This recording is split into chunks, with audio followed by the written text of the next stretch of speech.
Mainit ngayon ang tensyon sa gitnang silangan. Iran at Israel, dalawang bansang matagal nang may alitan. Ngayon ay halos nasa bingit ng full-scale war. Sa videong ito ay ating aalamin kung paano nga ba nagsimula ang gulo. Bakit ito lumala? Sino ang mga sangkot?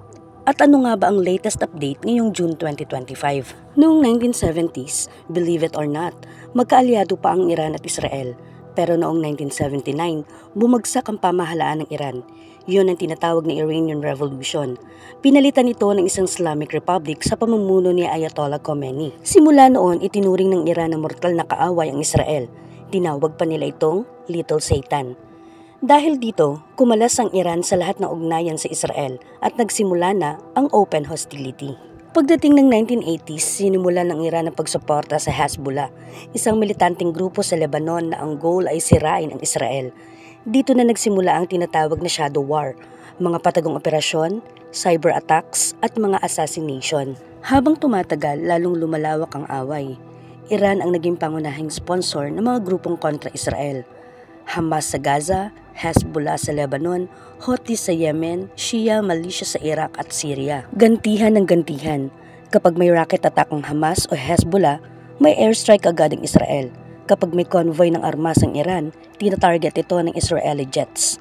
At taon-taon, lalong tumitindi. Noong April 2024, nagulat ang buong mundo ng tamaan ng Israeli airstrike ang Iranian Consulate Annex sa Damascus, Syria, kung saan napatay ang isang top commander ng Iran's Revolutionary Guard. Para sa Iran, isa itong direktang insulto at signal ng gera. October 2024 naman gumanti ang Iran. Pinakawalan nila ang Operation True Promise 1 and 2, daan-daang missiles ang tumama sa teritoryo ng Israel. Pero mas matindi ang ganti ng Israel. Ginamit nila ang mga stealth F-35 jets para bombahin ang missile bases at nuclear infrastructure ng Iran. Hanggang sa dumating ang pinakamatindi. Noong June 13, 2025, mahigit 150 ballistic missiles at halos 100 drones ang isinagawa ng Iran, sabay-sabay mula sa Iran, Lebanon at Yemen. Ang sagot ng Iran mas matindi pa.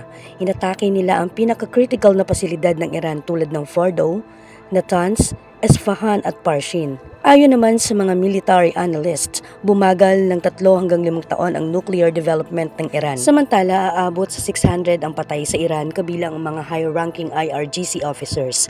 Sa panig ng Israel, 28 ang nasawi at daan-daan ang sugatan. Samantala, pumasok na rin sa eksena ang Estados Unidos. Nagpadala sila ng missile defense systems at pinaniniwala ang tumulong sa ilang airstrikes. At nitong June 25, pansamantalang ceasefire na pagkasunduan pero hindi pa rin tapos ang tensyon. Lahat naka-red alert pa rin. Samantala, 3 possible scenarios ang nakikita ngayon. Una, all-out war. Pwedeng madamay ang buong region, lalo na kung sasali pa ang Syria, Lebanon o Iraq. Tataas ang presyo ng langis. Maapektuhan ang global economy, pati tayo sa Pilipinas. Pangalawa, regime change. Maraming Iranian citizens ang galit sa gobyerno nila. May mga protesta na. Kapag tumagal pa ang gulo, baka mabago ang liderato nila. Pangatlo, negotiated peace. May nakaschedule na nuclear talk sa June 29.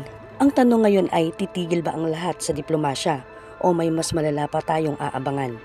Ang tanging sigurado, ang epekto ng digmaan nila, ramdam sa buong mundo.